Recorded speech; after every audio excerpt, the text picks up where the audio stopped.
the reason I wanted to save a death for the last video is because one, it's kind of a morbid topic. It's something that a lot of people don't like talking about. And this is because it is the granddaddy of all fears. It is, in my opinion, where all the other fears come from is the fear of death and the fear of non-existing. Okay, the fear of death is so strong in some people that a guy will plead for years, for a lifetime in jail or a lifetime in solitary confinement instead of the death penalty, knowing that his life is going to be horrible and he's never going to see the outside world. He will take that over death because he is afraid to die, even though he knows his life is going to be completely miserable. The same with, someone with terminal cancer who, will hold on to the very end because they are afraid to go. And I'm not trying to knock anybody. This is a human fear. It's a fear that we all have, and it is a deep-rooted fear with millions of years of evolution behind it. And it is a tough thing because we are players in the game of life. If you know me, you know that is my frame. We pursue the pursuit of happiness. But even the game of life has to come to an end. So as a player, what do you do? How do you deal with that card for the inevitable situation of death? And it is something that is very important to answer and to know for yourself if you want to live a low fear lifestyle, because otherwise that fear is always kind of like subconsciously there. If it is a fear for you, or maybe it's a subconscious fear for you, you'll like get up and you'll start to go with everything like nagging head, and in that subconscious level, like, well, it's all gonna end. It's not gonna last for, you're gonna, at the end you still die, right? There's that little subtle voice that'll just like chop you down, because it's there. And as you become more aware, I've become aware of it. I become aware that that is, or that was part of my narrative to some degree, but it is something that, like all other fears, you can control. You do not have to let the fear of something that may very well happen 40 years from now affect your current happiness. You don't have to let it affect your happiness at all. That's the strange thing. You can know that you're going to die, but you don't actually have to let it make you unhappy. You can just be like, okay, I understand that. I understand the fear. I understand that's going to happen, but it does not have to affect my reality right now. So I want to give you the two major ways to do that outside of the other tactics in the videos that I outlined that I recommend you checking out. Okay, so number one is using death as a motivator. So the idea of death comes up and it's like a negative thought, and maybe it's a situation where someone has just passed away and it has you reflecting on your own mortality. This can be a good area to use death as a motivator. Okay, Chris from Good Looking Loser used to have a countdown clock on his site. Like, this is how many hours you have left in your lifespan. Are you taking action? And I think I thought that was a great frame and a great metaphor, putting like a countdown clock on your life as a motivator. It's like, a lot of us act and we live like we're gonna live forever, and I'm guilty of it too. Like, this body's gonna stay the same forever, and all these things we have are gonna stay the same forever. But the truth is, this could be our last day. It could be, this could be our last year. And it's like I talked about in part one about the strategy about not living all the way in the future, okay? You want to live at least 50% today. You want to live at least 50% in the present, and then 50% within the next 10 years, okay? But you're not living like 50 years out. You're not living for like, I'm just going to grind hard until I'm 65 and don't rock the boat until then. You have to live today a little bit. You have to do something fucking enjoyable today. You have to have today is the only day that exists. It's the only moment that exists. You have to live like 50% today, and using the fear of death as a motivator is an awesome way to do that. You'd be like, you know what?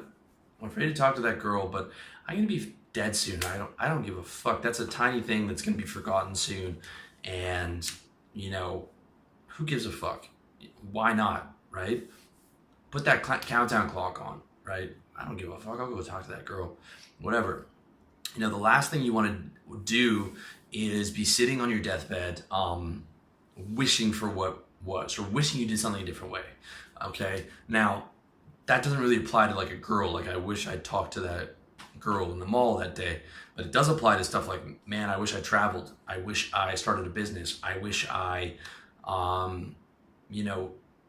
made up with my parents or got a good relationship with my parents before they passed, or like one of those big things where you're just like, fuck it, I'm gonna do it. I don't care, I'm doing it. I'm doing it, I'm doing it, I'm doing it. I'm gonna die. Fuck it, I'm doing it. And I've had a few of those situations where I've used that before where I'm just like, I don't care, I'm gonna die. Fuck it. It's not that important anyways, right? It's not that important.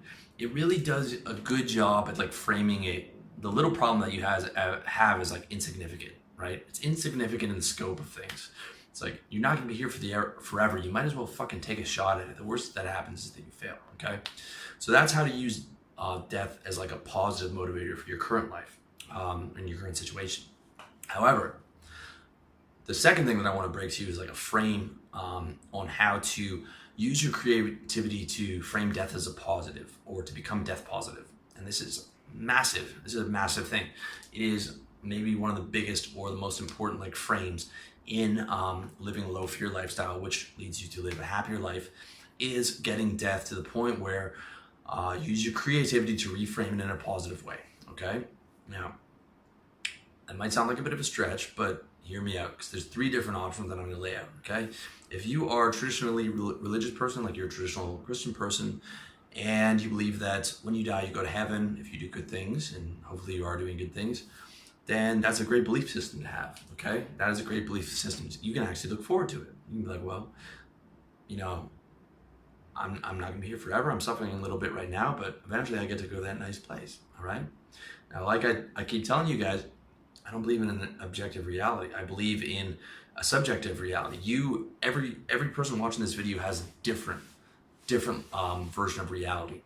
And I talk about making your beliefs serve you, okay? So you might not believe what the Christian guy believes, but from my perspective, his belief is serving him because it makes him happier and it has a death positive attitude, okay?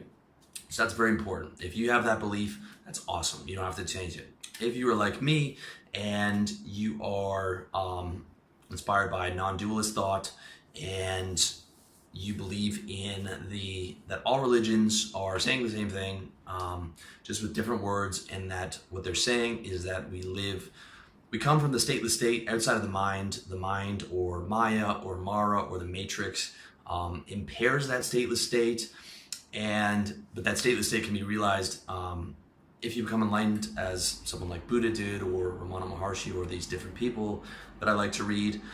Or you can have that Maha Nirvana after you die, when you don't incarnate again and you stay in that pure stateless state or that pure mind, whatever you want to call it. Some people call it heaven. I consider that it's just outside of the world. It has no particular state to it. It is not time-based. And the closest thing that I've heard to describe it is what's called Sat Chit Ananda, which is bliss consciousness awareness, okay? That's where I want to try to get to within his life, and it's where I want to stay after I die. And that to me is my home. I look at this world as a matrix. It is not like a metaphor. I look at it that way. I look at it that is, in some ways it's my dream world, but it feels very real, okay? I don't want to diminish from it, but it feels very real. However, I still am focusing on, keeping part of my mind moving towards that state. And I know that, I believe that when I die, that's where I go. And to me, that's going home, and I'm ready to go home.